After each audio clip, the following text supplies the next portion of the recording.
वही वाली बात हो गई। तो हम लोग कहते हैं भगवान से कि बताओ भगवान कृपा नहीं कर रहे हैं, और हम सामग्री में अपराध करते हैं। पूजा मंदिर में जाते हैं, भगवान के लिए कपड़ा भी लेते हैं, सस्ती वाली तौलिया, तो सस्ती वाली पूजा के लिए चाहिए, पूजा की।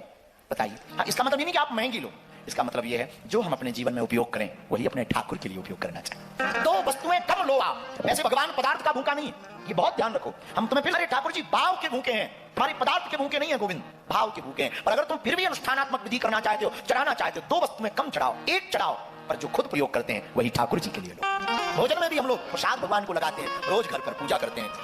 हम लोग 1 किलो चिरौंजी दाना इकट्ठा ले लेते हैं, 1 साल चलता है, 4 दाना रोज रखा, पाइए भगवान प्रसाद। और जब तक भगवान पाने आते हैं तब तक चेला जी खुद पा जाते, बड़े मीठे हैं।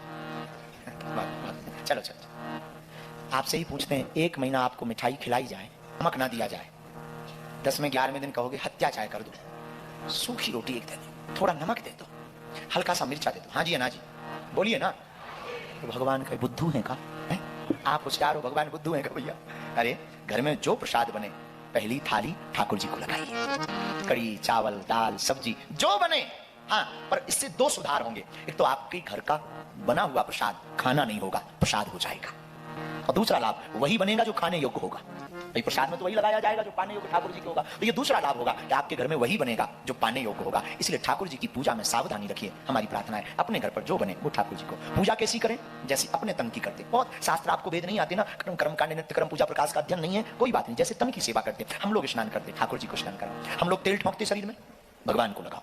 हम लोग रोज प्रेस बने हुए कपड़े पहनते हैं, ठाकुर जी के भी रोज कपड़े धुले हुए वस्त्रों को पहनाओ। हम लोग रोज चंदन लगाते हैं, ठाकुर जी को भी लगाओ। हम लोग रोज इत्र लगाते हैं, कुछ लोगों को शौक होता है स्प्रे का, तो जो भी है हम लोग लगाते हैं, भगवान को भी इत्र लगाओ। भगवान को स्प्रे ना भी इत्र लगा सकते हो, कोई शुद्ध स्प्रे हो तो ठीक है, वरना इत्र लगाओ, ठाकुर जी को चंदन लगाओ। माला कभी कभी पहनने का शौक होता है, ठाकुर जी को भी रोज पहनाओ। रोज हम जो प्रसाद पाते हैं वो ठाकुर जी। बस इतनी सामान्य चीजों को आपको ध्यान रखना है। इससे एक तो आपके घर में जो प्रसाद बनेगा ना, भोजन बनेगा, वो खाना नहीं होगा। खाना खाओगे, खाना तुम्हें खाएगा, खाना नहीं, प्रसाद। जो थाली लगे भगवान के सामने रखो और गाओ, सीताराम में आइए, राजा राम में आइए, मेरे भोजन का भोग। कम से कम 7 मिनट प्रसाद की अवधि में, कम से कम 7 मिनट तक प्रसाद लगाओ।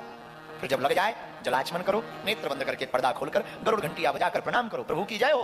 तो बीड़ा पान हो तो ठीक है, लौंग इलायची रखो तो ठीक है, इतने में काम चलेगा। प्रसाद की थाली उठाओ, उस प्रसाद की थाली का अन्न जितने लोग घर में भोजन करने आवे सबके में थोड़ा थोड़ा टुकड़ा रख दो, थोड़ा दाल रख दो, थोड़ी सी चावल महाप्रसाद रख दो। फिर आप देखो वो खाना खाना नहीं प्रसाद हो जाएगा। जो भी पाएगा उसकी मति ठीक रहेगी, दुर्गति नहीं होगी, सदगति होगी।